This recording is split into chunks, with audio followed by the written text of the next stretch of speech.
Bismillah, alhamdulillah. Assalamu alaikum wa rahmatullahi wa barakatuh.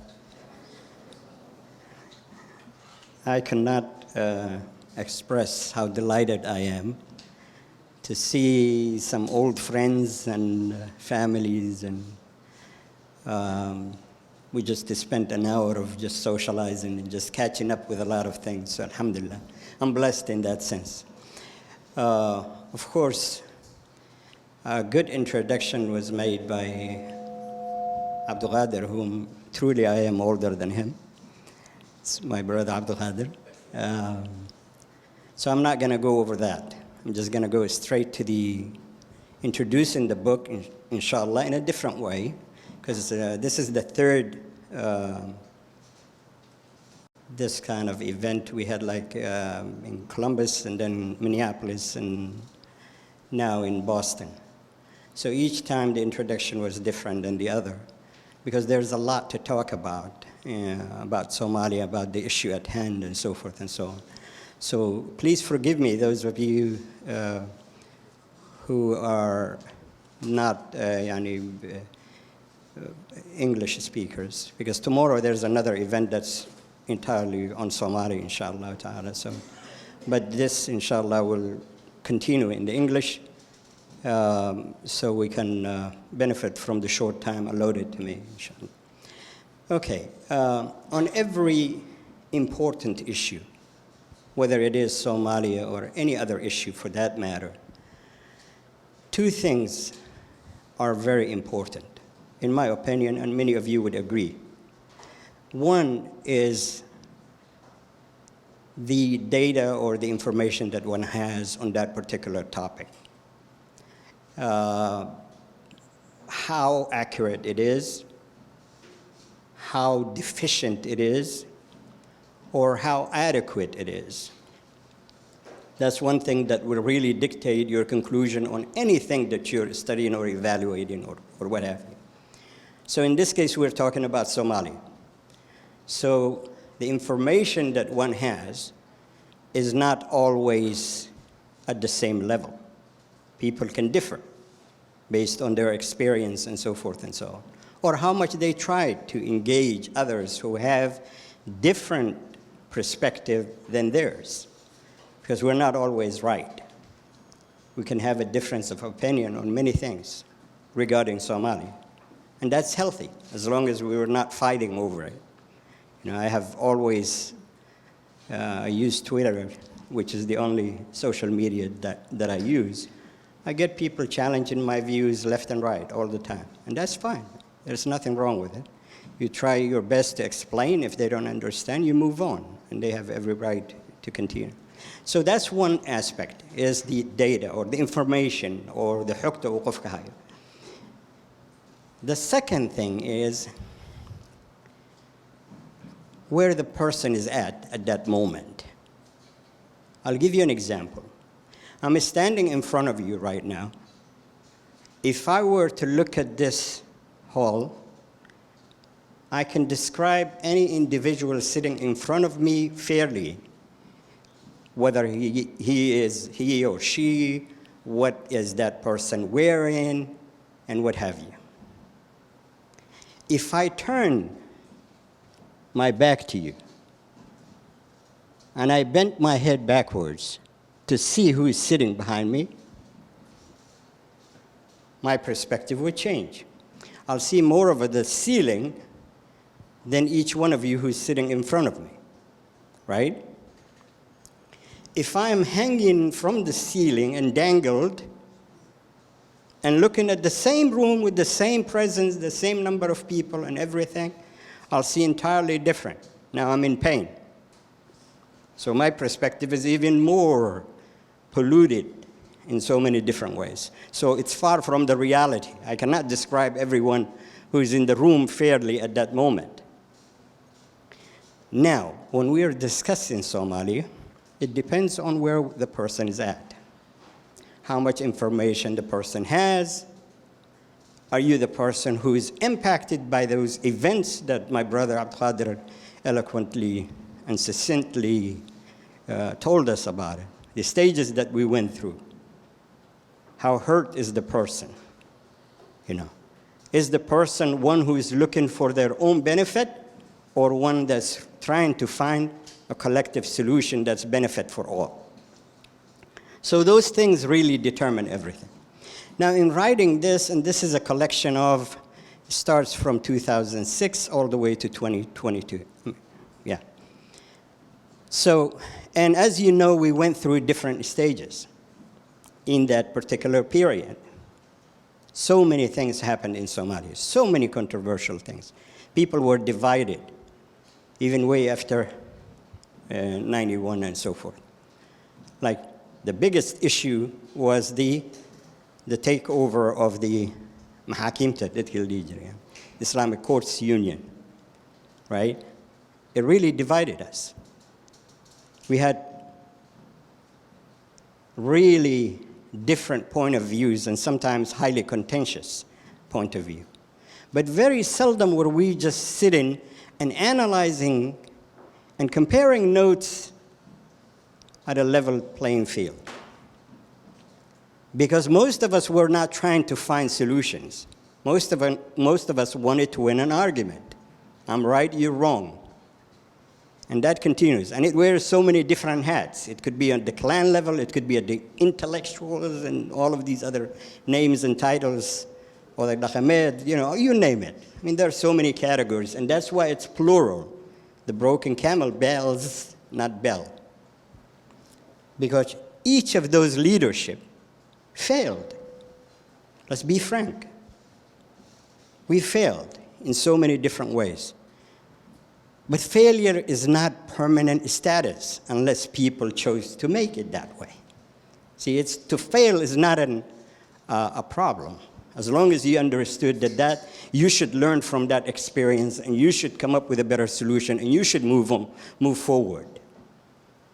But if it got you down and you don't want to get up, and you start blaming others and all of that, you'll never get up. Societies are the same way. So we should be learning from our past. In my case, when I was writing, at least in the best of my ability, and I'm a human being, I'll make tons of mistakes along the way.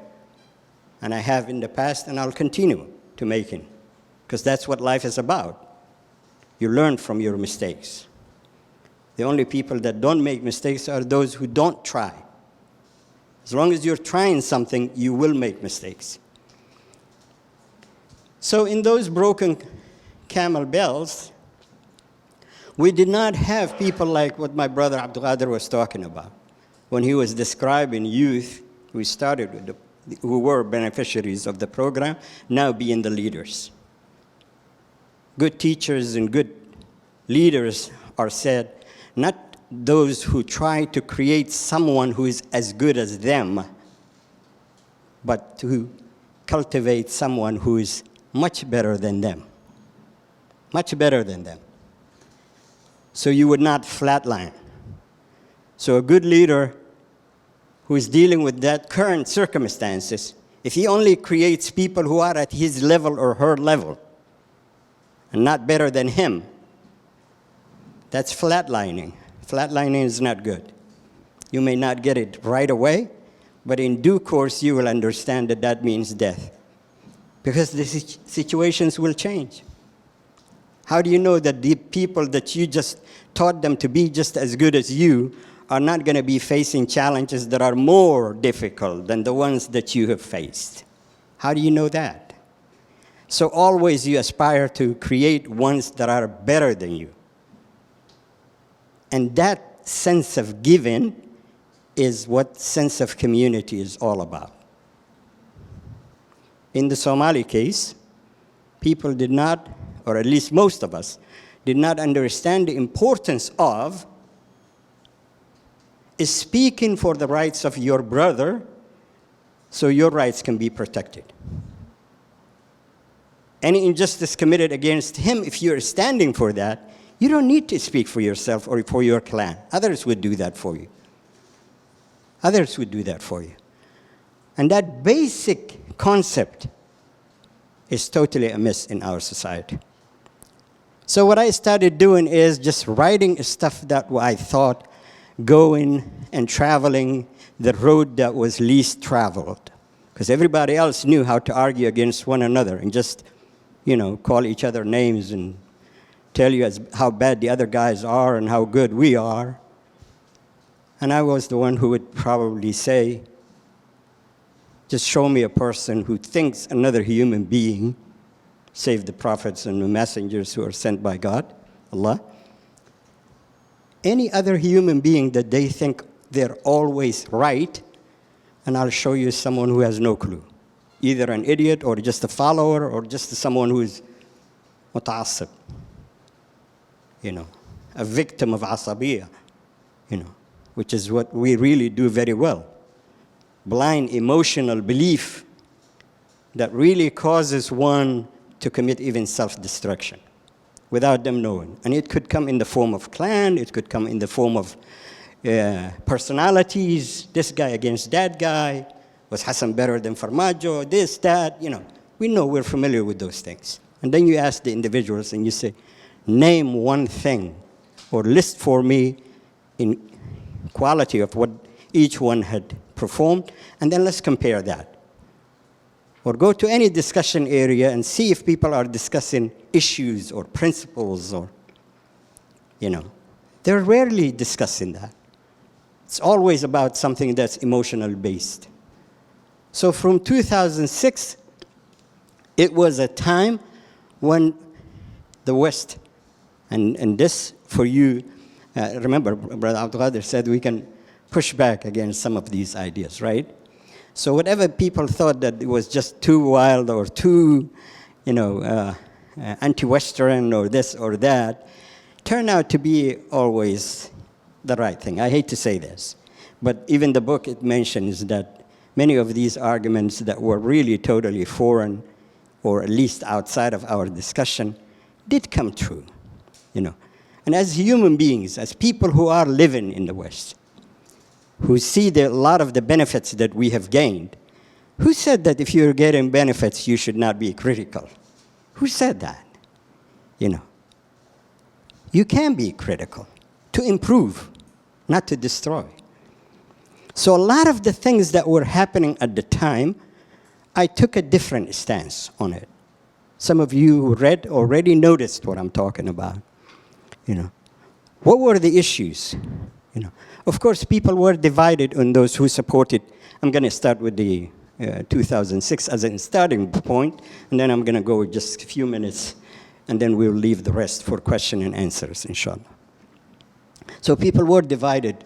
Did you support the ICU, or were you against it? And the government that the international community supported, so therefore they were the best answer for the country. And I was one of the, coming from the perspective of some story that I would share with you.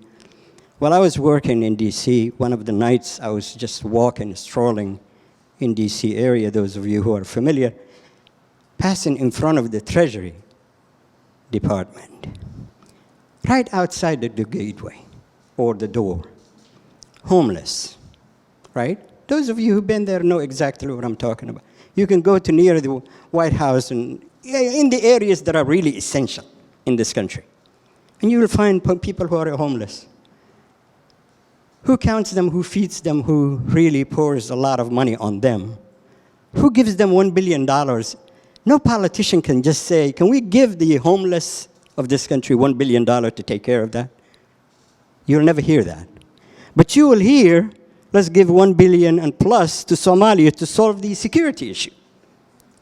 Now, if you are just one of those who are writing these without really analyzing anything, or you're just emotional about it, you say, MashaAllah, Tabarakallah, let's give them two. What's the big deal? So from that period on to this day, one of the articles that are in there it was written in 2010. And it was at the time $50 billion spent on creating the Somali army, national army, right? We're in 2023. And that article was written back in 13 years later. How many billions do you think that was spent? Okay, how good is your national army? How unified is that national army of yours? You see, that's what my perspective was. So I was not interested in what people were talking about. I was more interested in the analytical side of that says, wait a minute, there's something wrong with this picture. 1 + 1 does not equal 3. So I was taking that route. Now, Somalia, another Somalia is happening in Sudan. It's happening in different places. So if you don't learn from the lessons of the past, guess what? That's not only an answer for the results. It's not, pertaining to us only. But those who are really experiencing similar situation as we have done. So the book kind of walks you through periods, starting from that period all the way to 2022. What were the essential things that were happening? From terrorism to extremism to piracy to this, to that, all of the things that people were familiar on. And I was taking a little different approach or different analysis on those things. Because in our discussion as Somalis who are interested on the issue of politics, and that's 99.9% of the Somalis, yeah? Do not discuss on the issue of geopolitics. What other people are interested in Somalia? What for? What for? I mean, we have Helena right now, right? That's the green zone, those of you who don't know what Helena is. And you have tons of foreigners who are there, mercenaries, economic hitmen, you name it. I mean, they're filled in there. And there are some good guys. But what are they doing there? The government cannot tell you, let alone people like myself or any one of us. The government cannot tell you. They cannot tell you how many of them are there. Now, should we then assume everything that's happening in there is in the best interest of Somalia? What I concluded in those many years ago was, no. I'm sorry, I can't. I can't, because my mind is one that says, I don't want to follow what others are saying. And there are many people like that within our society. Did not have the chance, especially the younger generation. The younger generation have tons of questions, whether it is about our politics, our social issues, our family issues, and so forth and so on. And it needs to be addressed. So if people of my age and older have failed, and we got stuck in we could not do better than individuals, personality, politics, and all of these other things, well, guess what? We now have a new generation that will really want to rock the boat and ask the questions and say, why? Why is this happening this way? Why is it always resulting this way? And people, human beings, learn through so many different questions as to why, what, where, and we know all of that. But why is the most important question that any human being can ask, even including the dean. The dean, those who understand it, will tell you, people are encouraged to ask questions and say, why? Why would I do this? Not why, just like when you get the answer and then you have another why, and then you got the answer, then another why. That's the why of, what it is. You can give it whatever name you want. But I'm talking about the why that seeks the answer. That why should be encouraged. So we have children who would ask their family members or their parents in some cases and say, why? And then they're told to be quiet. Nobody engages them. Nobody explains to them. Well, guess what? Now they graduated from universities. Now they're educated. Now they read much more than their parents did. Now they want answers. So what do we tell them then? What do we tell them? That is what this book is about. So at the end, the last chapter deals with that why issue, and then the youth being the solution to our problems. But we have to cultivate that. I'm not talking about youth because they reached the age of being a youth. I'm not talking about that. I'm talking about those who are cultivated, those who really ask a lot of questions and want to resolve this problem and want to sacrifice for it. Not just pack and then go to Mogadishu and find yourself a job in the ministry of XYZ.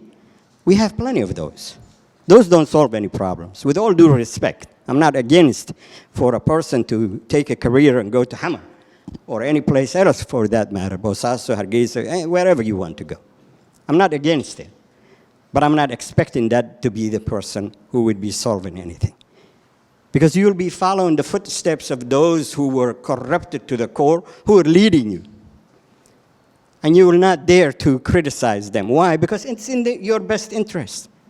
We hear it all the time, something called conflict of interest. What does that mean? You know, you don't give a person a job and expect him to criticize his boss if he wants to keep that job. Or if he or she thinks that this is where I want to grow and I found the most comfortable job for myself. Why would they want to rock the boat? So there has to be sacrifice. So in that spirit is what that book was written, and I'll stop here so we would have plenty of time for questions and answers. And please, do ask questions, as Abdul Qadir said, and don't be afraid of offending me. We're here to have a discourse. Say what you have to, or what you believe, and what you think is wrong. And those of you who read, I would like to hear your perspective, positive and negative. I have no problem with it. Jazakumullahu khair. Assalamu alaikum.